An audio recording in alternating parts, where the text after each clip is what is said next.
I am Nancy Bauman, the book professor and the owner of Bookarma. And I'm really glad you've joined us here today. I'm really excited about my guest today from Publishers Weekly, Carl Pritzkat. And I'll give him a formal introduction in just a minute here. But thanks for taking the time out. We have these weekly webcasts, and I'm always trying to introduce authors to great resources that they can take advantage of. And there's so much that changes in our industry, from year to year and sometimes even month to month. But one thing you can be sure of is that Publishers Weekly has been here for a long time, and they continue to offer new products and respond to the market, because the indie market, independent books, people publishing their books independently and self-publishing, is really going through the roof. And so they've got some phenomenal things that they have developed to help indie authors that we're going to talk about today.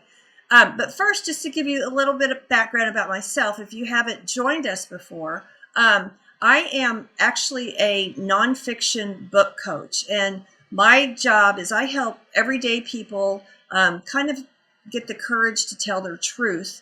And I give them the tools and the help that they need to write what I call a high impact nonfiction book that will either change lives, save lives, or transform society. So most of my clients aren't writers. They're people who write nonfiction aren't writers. They're livers. They've been through things, they've learned things, they've discovered things, and they just need somebody to help them pull that out of them and take it all the way through, from writing the book to editing it to publishing it and then marketing it through my company, Bookarma, which is an international book marketing platform.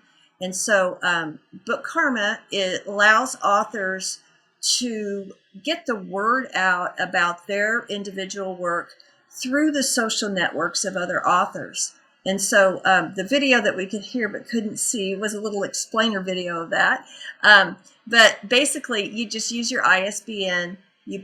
We pull all your data, the metadata, your cover, your description, things about your book into Bookarma, and it's delivered to a book queue. And other authors who are on the platform, with one click, they deliver all that out to their social networks, their Twitter feed, their Facebook feed. And so who follows authors? Well, readers do. And so your work is exposed to an entirely new audience around the world. And we've got over 1,000 authors on the platform from 42 countries. And, newsflash, right now, Bookarma is actually free. We are going through some platform redevelopment to offer new features and functions. So I have put the web address in the chat box. So you can just, when this is over, click on that and you can go to Bookarma and enjoy the fact that you can market your book globally right now for free. So anyway, it really works. We see authors getting, my book that I put on there, I think I had something like 700 times it was shared, and I had 16,000 clickbacks, people who came to the page where they could actually purchase the book. And the good news is I don't even know who they are. I don't need to know who they are, but they got to the point of purchasing the book. So we'd love to have you join us. We are all about helping indie authors get the word out, because we are kind of rocking right now, and everybody's publishing great books. And that's what we're here to do, is help you, expose you to new platforms, new methodologies, new ways to get the word out about your book or to publish it even better. So with that said, that's about all you're going to hear about me today, because we're going to focus on my guest, Carl Pritzkat.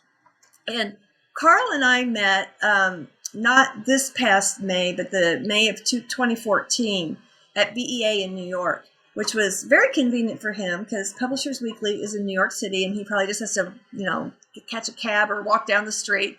I came all the way from St. Louis, Missouri. But we got acquainted at BEA in May of 2014, and Publishers Weekly was starting, just about to launch their new platform, BookLife. And so we got to talking about that and thought, wow, what a great synergy we have, because I'm working with indie authors and that's what they're focused on. But just to tell you a little bit about Carl, he is the Vice President of Business Development for PWXYZ.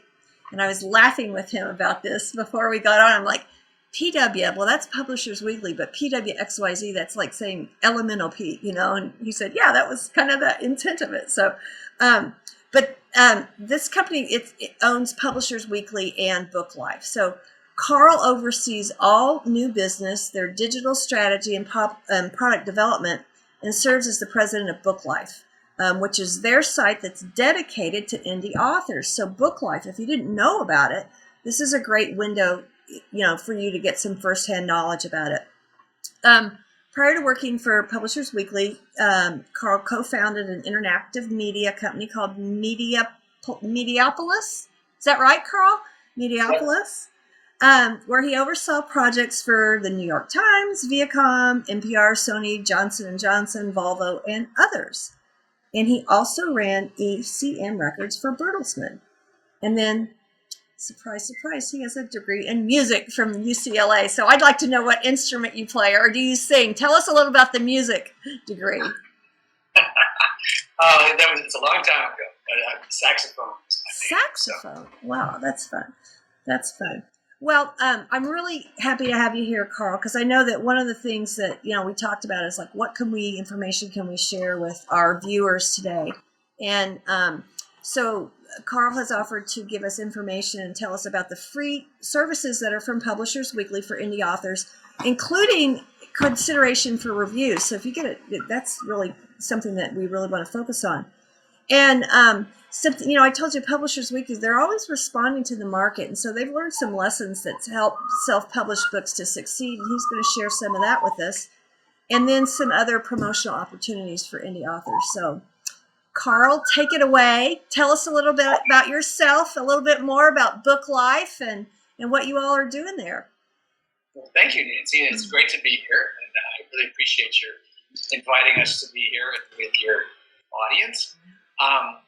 As you mentioned, BookLife is a site that Publishers Weekly has launched to support indie authors. And of course, the term indie author has become a more and more broad term as time goes along, because we have on BookLife authors who have never published a book before, and this is their first time, and they're trying to get as much information as they can about even going about writing a book.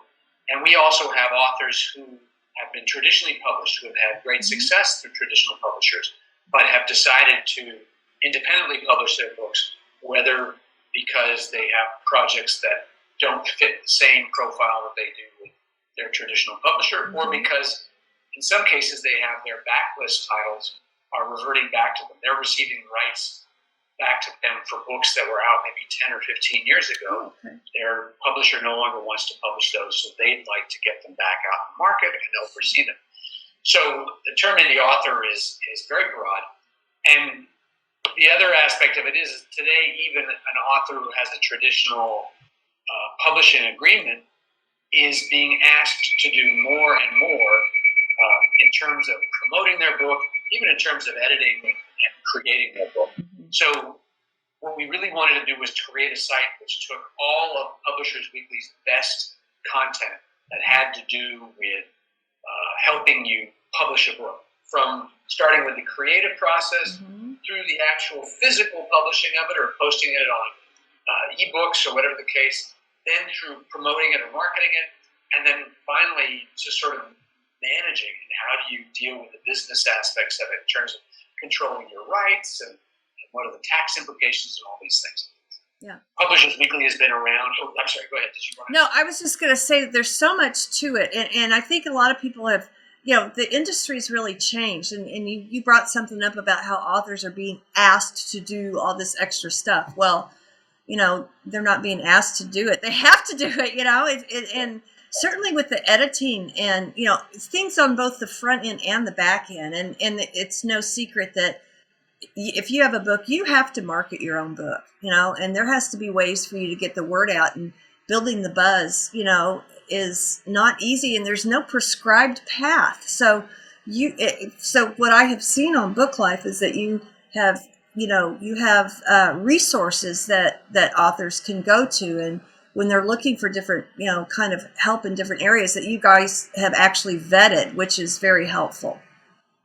Well, yeah, we do, and thanks for sort of pointing me in that direction. Mm-hmm. Besides having great information and sort of DIY articles and how-tos about things, we also have a directory of service providers because it's our philosophy that a successful indie author actually has a team mm-hmm. of people that are supporting them. Mm-hmm. I think we all know, and Nancy, I know you know this firsthand, that every author needs a great editor, actually probably 2 or 3 great editors. Mm-hmm. Every book needs a great designer. Yes. Even if you as the self-published author have strong feelings about what you want the design to be, chances are if your book is going to succeed, you're going to need design help on that. And right on down the line through every aspect of it, it's a great, the most success you're going to have is if you can assemble a team that really understands what you're trying to accomplish and can support you with that. So we have a services directory which is free, not only for authors to use, but it's also free for service providers to post their information on there. Service providers can pay extra to have their listings promoted, but to actually list there is absolutely free. And our goal is to have as many people on there as possible.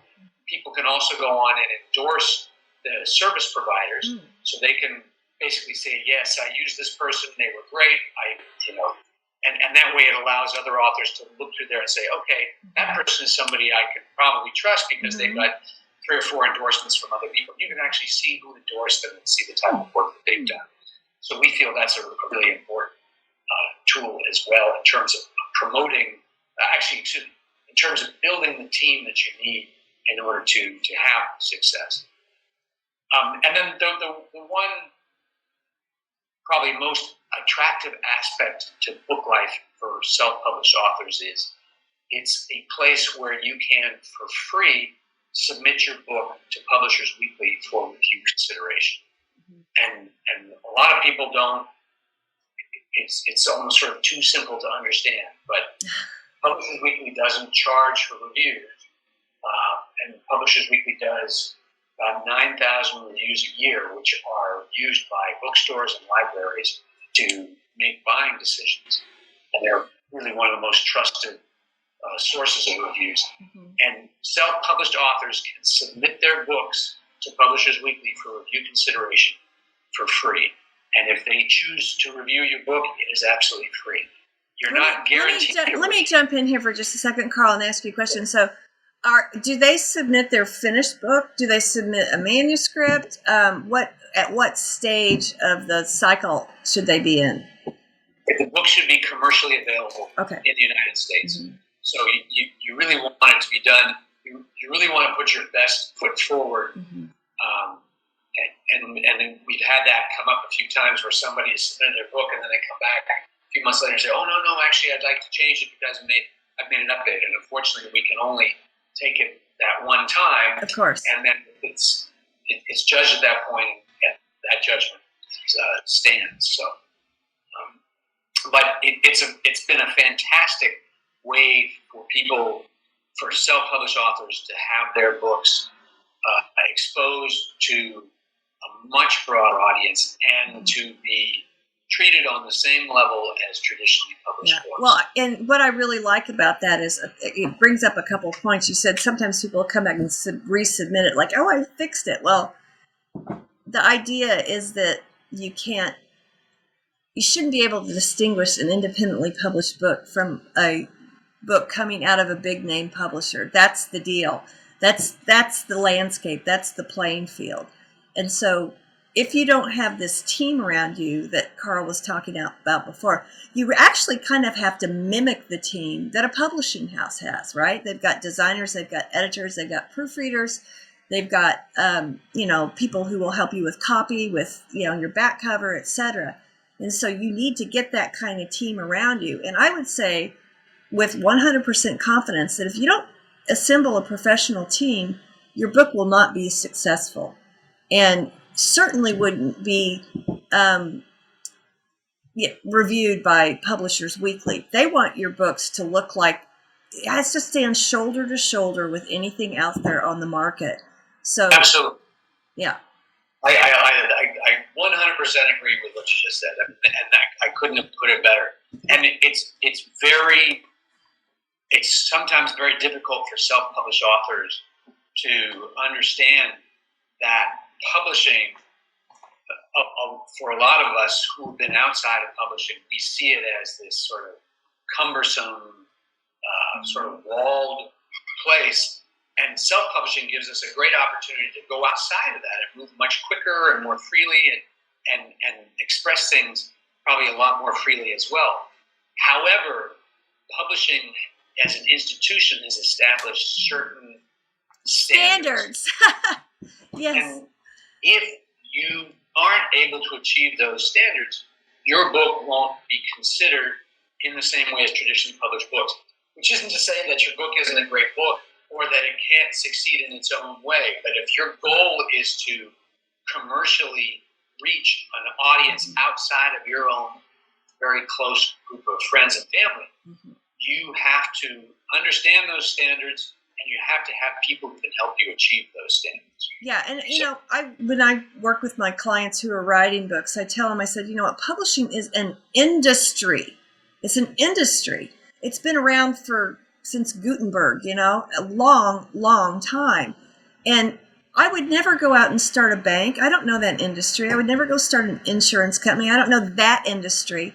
But there are really great professionals who can help walk you through that. And so that's what I like about your service area your provider area on BookLife, is that can help give people some great resources. So, and if you need resources too, you can always, email me. My email is nancy@thebookprofessor.com.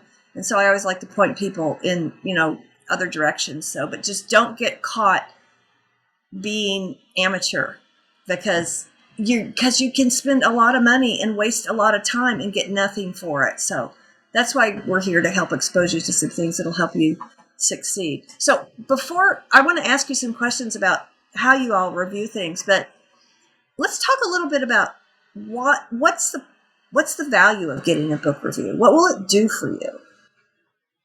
Well, I think a third-party assessment is the most fundamental way of marketing anything. Mm-hmm. And we all know it from just hearing from our best friend that they read a book, or they saw a movie, or they saw a TV show, they ate a great piece of food or a meal.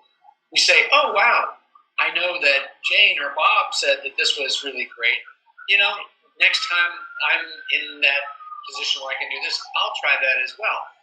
And so that type of third-party endorsement, and the more you trust that third party, the more likely you are to listen to what they're saying and right. It's a word of mouth, yeah. And then when you get the power of Publishers Weekly, which is really a powerhouse in the publishing industry, a very staid, old publication that has credentials out the wazoo and tons of credibility, the best credibility, actually, that is really powerful. So you said that you don't pay for these reviews, and I know in some other cases people pay for reviews. So can you tell me, just kind of differentiate, what's the difference in terms of, I would say, impact? We are always wrestling here with the economics of it, because we are a for-profit business, and so there's a lot of, here at Publishers Weekly, there's always wrestling about, is this a viable business model, so on and so forth. But two things we came to. First of all, a merit-based review cannot have money associated with it, right? Because as soon as you start saying, even if it's going to cost to, participate in some way, you're putting a bar that isn't based on merit. So we feel very strongly that a merit-based review, and Publishers Weekly reviews are merit-based. They have been for over 70 years, and we have 400,000 reviews that we've done in that time. So that's the one part of it. And now I'm forgetting what the second point I was going to make about. It's like it's a conflict of interest, I mean, I know that some people can pay for reviews and get bad reviews, I suppose, but then they won't be posted, right? But when you review a book, it's reviewed. It's like being in a review, and people often say, like theater reviews, sometimes they're good and sometimes they're bad. That's the risk of being reviewed, right? Well, and we've had that issue with Publishers Weekly too, with BookLife reviews. If you get a bad review, you've received a bad review. I mean, it's hard to say to somebody that the fact that they even got chosen for a review is really an honor. That's a big yes. And then when they see a review that says, makes them feel really bad. So it is scary to put yourself out there that way. But again, for what Publishers Weekly is and for what that institution is, I know the other point I was going to make. That's really that we feel it's important that there shouldn't be a financial barrier to having someone get a review based on the quality of the work. The second side of it is our primary customers are libraries and bookstores. And our job with them is to tell them what is good. They trust us. They use our judgment to determine their buy that they're going to make on books. So that's who we serve, and our job to serve them is to get the widest breadth of books and to be really looking at the best that we can find. That's very difficult in self-published books because there's so many of them. Yeah, and I want to jump on that library thing for just a second, Carl, because I've been told that libraries are the largest purchasers of books. They'll purchase multiple books, and my goodness, think how many. I live in St. Louis, and there's just so many branches of libraries and all. But to get exposure to them in a organic, organized way as Publishers Weekly, because they are reading this. This is their trade magazine that they're reading, and they are looking to you all for guidance in what to purchase and all. So I guess I think I feel confident in saying is that we haven't, as indie authors, really had a window into that library market until very recently.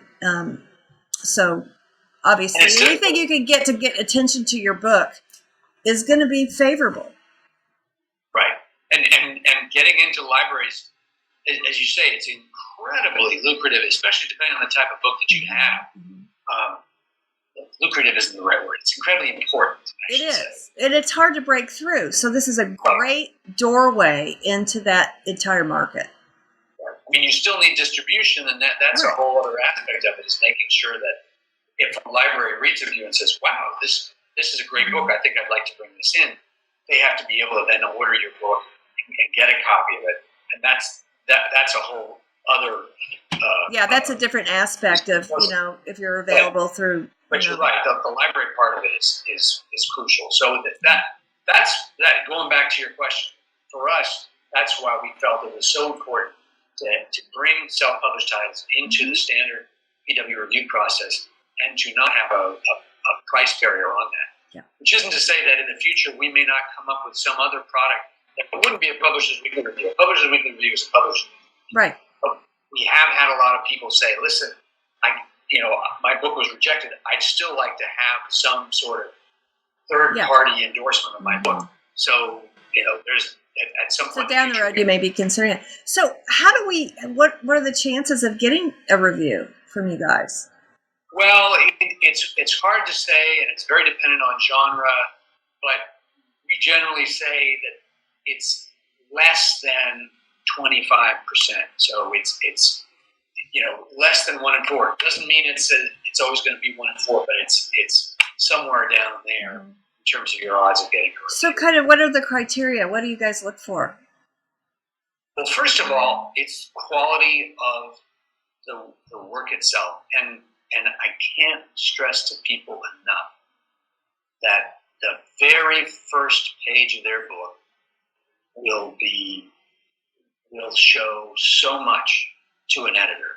And if they see a typo on that page, there's a good chance they're not going to go past that page. And if they see evidence that the page has not been professionally edited, if they see some evidence of something on that page not being professionally edited, they will most likely not go on with that book. Yeah, well, why would they, seriously? Right, because it doesn't stand up to the standards that are the industry standards. And so going back to the importance of every element about when I'm working with people when we're writing their book, they're like, well, what's the most important part of writing a book? And I'm like, it's the piece we're working on right now, whatever it is, whether it's the first draft or the editing or the the design. It's whatever we're working on right now is the most important piece, because they all have to be just top notch. So Right. Of course, you don't want to have any mistakes in your book. And just because you can do digital publishing and go back and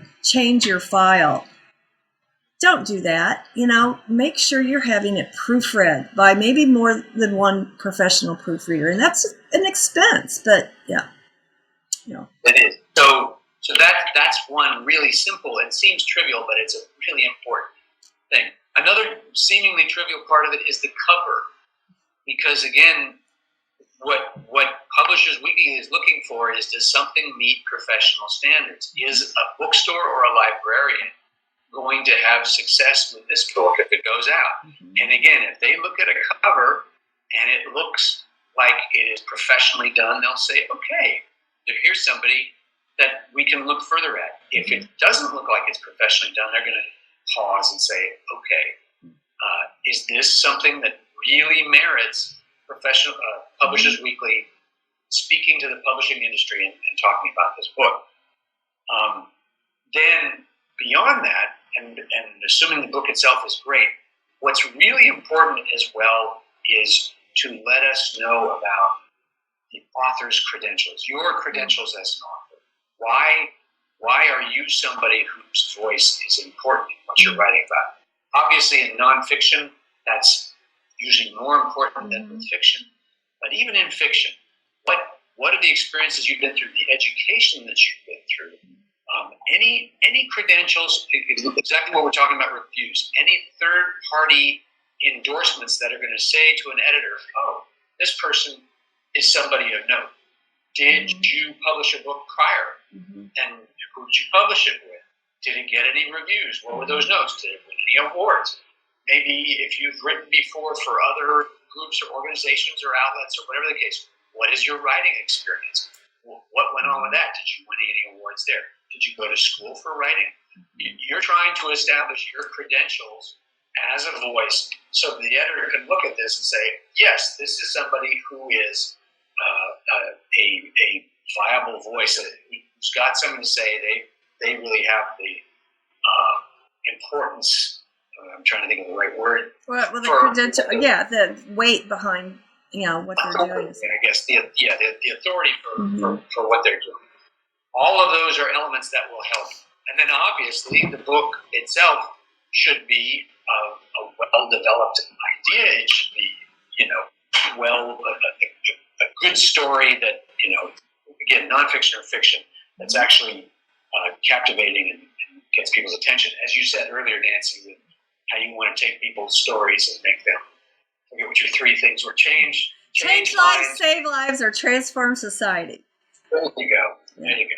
Well, so, and I tell my clients, I say, you know what? The best books are the ones that you don't realize you're reading them. You're just in it, and right. Nonfiction and fiction both should, be that type of experience. Right.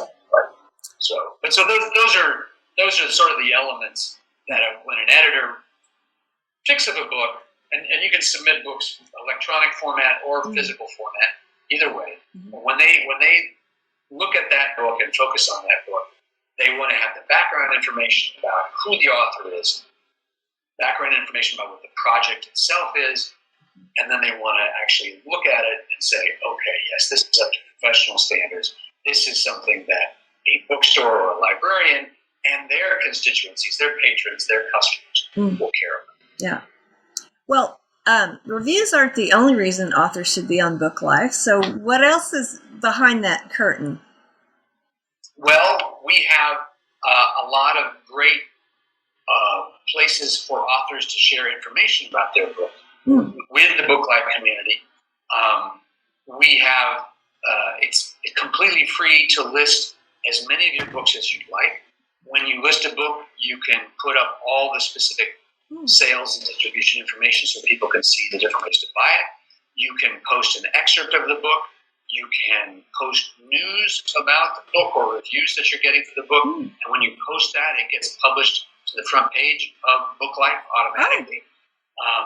So it's a great way of promoting there. Really? We have some paid services which you can do to promote your book. A very reasonably priced one is for $149. You can promote your book in Publishers Weekly. As soon as you enter your book, it immediately gets posted on the front page of Publishers Weekly and the front page of BookLife. Is this on the website, Carl? On the website? Mm-hmm. Yeah. So if you go to booklife.com, you'll see this information. It's very easy to use. We also have ways that you can promote at trade shows like Book Expo, where Nancy and I met. There's a great package where you can promote there, or at international trade shows. We also have an international rights newsletter that you can promote in. So there's some paid options you can do as well. Mm-hmm. But I think for most people, the chance to actually have a great place to put all of their different book information. Also, you get a free author page, which has all the information about you as well as your social media connections. Wow. And it lists all of your books. Plus, if you as an author offer any services to other authors, whether it's editing services or design services, or let's say you also design websites or you do social media, you can list your services there for free as well. Wow, that's a lot of free stuff. A lot of great exposure. And even $149 is nothing to pay to have an extra presence and stuff. So when they have the reviews, where are the reviews posted, Carl? Are they in the print or are they online? How does that work? They are posted both in print and online. The reviews run with all of the other reviews in Publishers Weekly. They aren't segregated in any way or ghettoized. So when you get a review in Publishers Weekly, it's a review in Publishers Weekly. Those reviews are syndicated out to most of the major library systems in the country. Also, Amazon, Google, Barnes & Noble, Apple, iBooks, they all syndicate those reviews as well. So the reviews go to all of those places as well. So it's really, it gets quite a bit of coverage when you get a review. Well, and not to be too obvious, but since the name is Publishers Weekly, I assume it goes out weekly. There are new reviews going out every week, right? Yeah. Absolutely. And we do a monthly supplement in Publishers Weekly in the magazine called PW Select. And the people who are part of the $149 program actually get a small ad in that supplement in the PW Publishers Weekly print edition. Plus, we recap any of the BookLife reviews that have gone in the prior month. So that way people once a month can sort of go and see everything that's going on with self-pub. Okay, every single one of you, booklife.com. What an incredible service. But first, make sure your book is of the caliber that we've been talking about. But look at all these things that you could do here. That's awesome. And it's all free. So that makes me think, why did Publishers Weekly create this? I mean, you're not making any money on this. You can't. We are.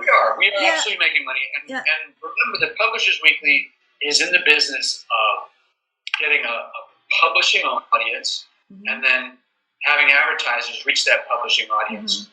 And we make the money off the advertising. Right. This is a new publishing audience. Self-publishers are the new sort of next wave. The untapped market, yes. Right. So that's what we want to do, is if we can create a place where as many self-publishers gather, we can then turn and sell that exposure to advertisers. Sure. It's a business we've been doing for 142 years. And we see it just as an extension of that same business. Yeah. Well, that's... I don't know, just from a broader perspective, I wonder if you can talk a little bit about, just from your experience, the shift that you see in the publishing industry. I mean, because it's kind of been shaken up. Would you agree? Oh, absolutely. I mean, I think I sort of touched on it at the beginning. I don't know a single...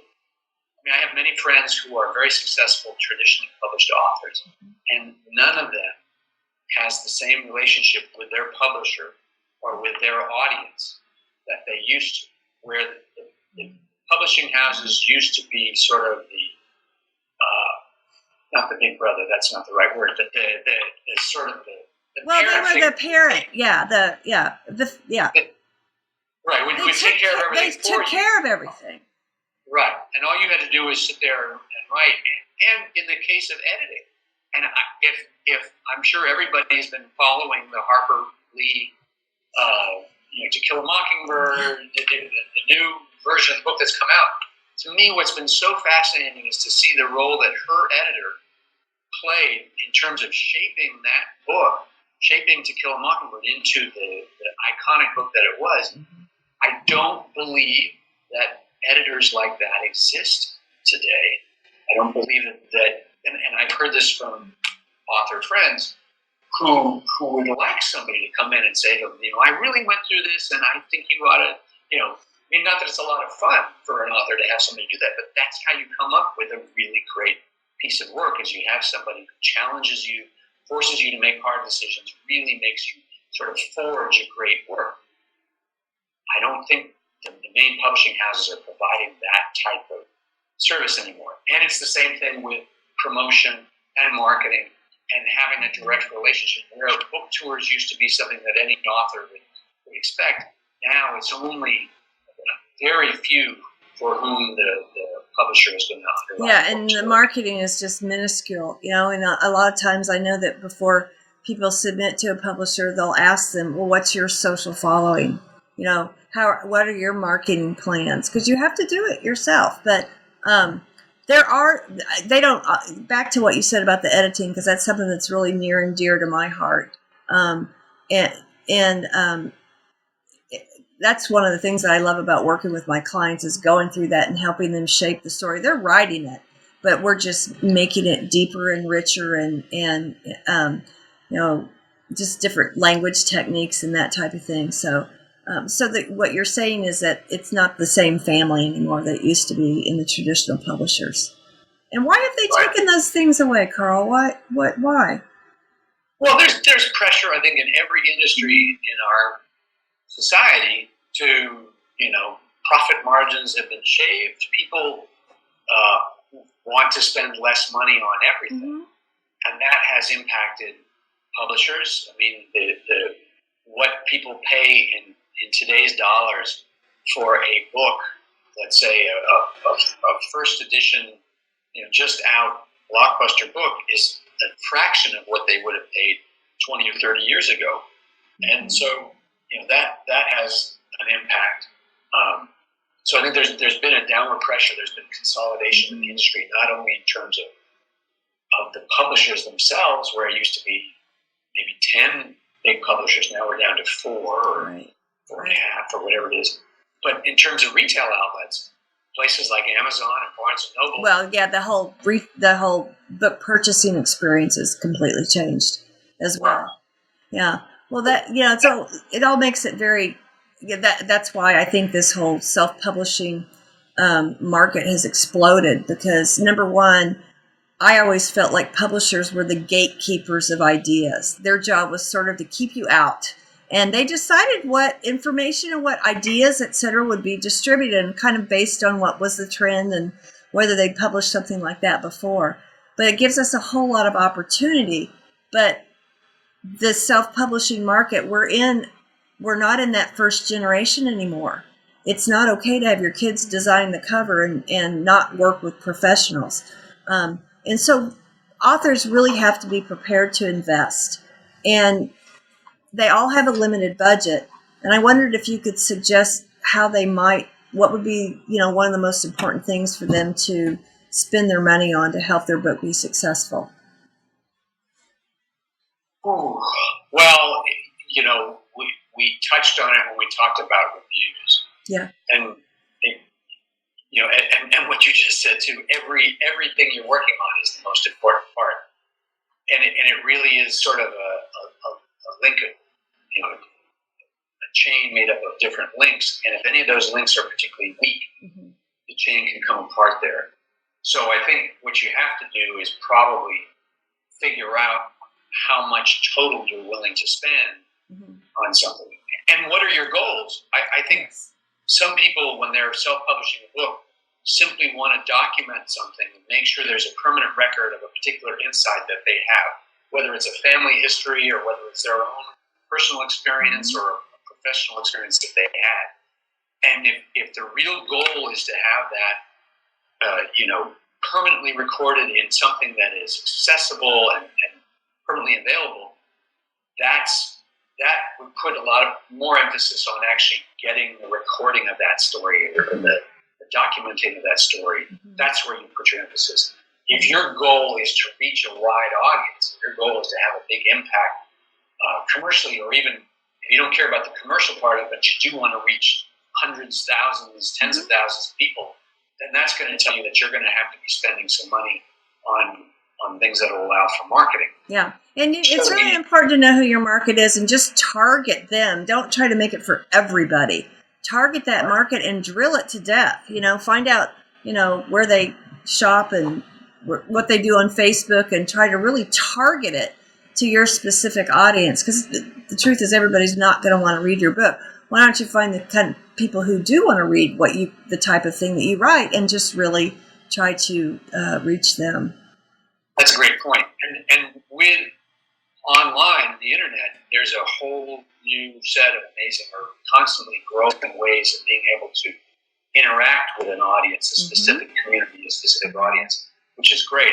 I think one other thing that's very difficult for self-published authors to do is to figure out what they're good at and what they aren't good at, what they want to do and what they don't want to do.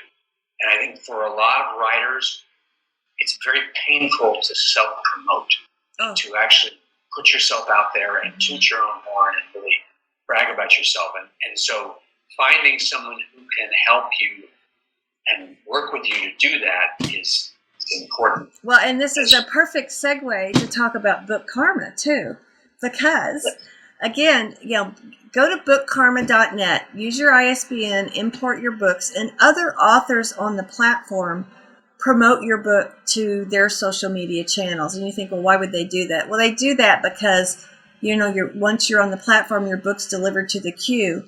And the more active you are on Bookarma in promoting other authors' books, the earlier and more often your own book gets delivered to the front of the queue. And like I said, we've got over 1,000 authors on there and all.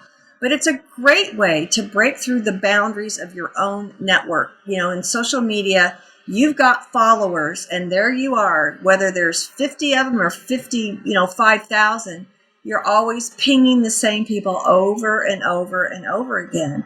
And so when you can break out of those boundaries of your own network, number one, you can get additional followers, but also you get exposure outside of that. And I mean, around the world. I mean, it really is a great opportunity, and it doesn't cost you anything at all either. So, gosh, we're talking about a lot of free stuff here today, Carl.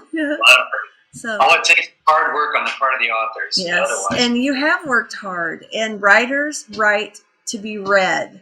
So I hope that you all have gained a lot out of our conversation today. I know I have. And Carl, really appreciate you being here. Publishers Weekly is just, the brass ring and the greatest of integrity in our industry. So just appreciate what you're doing, your role there, and what you're doing with BookLife to help support and promote independent authors. So thank you for being my guest today. It's my pleasure. Thank you for having us on here. And again, I invite everybody to please visit booklife.com, and we have a lot of great resources, which I think be helped forever. Yeah. So thank you, Nancy. It's very good. Great. All right. Thank you so much. Goodbye, everybody.